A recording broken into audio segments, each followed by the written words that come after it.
சிவருமான் சயன கோலத்தில் இருக்கிறார்.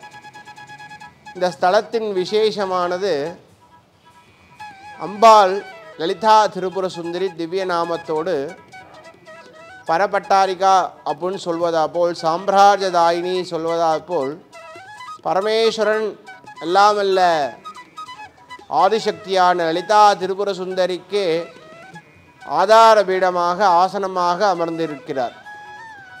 அதாவது எளிமையாக சொல்ல வேண்டுமென்றால், ஆசனத்தின் மேல் பலகையாவே பரமேஸ்வரன் இங்கே அமர்ந்திருக்கிறார்.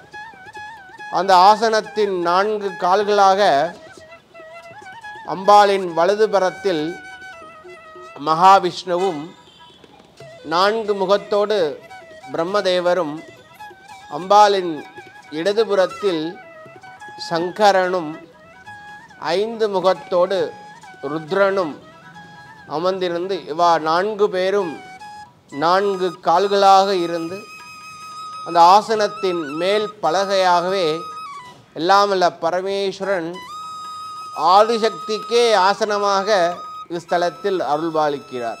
சயன கோலத்தில் அம்பாள் அந்த சிம்மாசனத்தில் அமர்ந்து சாம்ராஜ்யம் செய்கிறார். இந்த சன்னிதானத்தில் அம்பாளுக்கு பின்னாடி மகாலட்சுமியும் சரஸ்வதியும் அம்பாளுக்கு சாமரவாசி சேவகம் பண்ணிகிட்ருக்கா.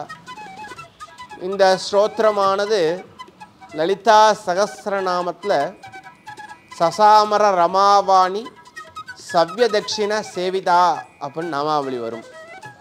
சசாமரனா அம்பாளுக்கு சாமரம் வாசிக்கிறது, ரமானா மகாலட்சுமியை குறிக்கும், வாணினா சரஸ்வதி, சவ்யனா வடக்கு, தட்சிணனா தெற்கு.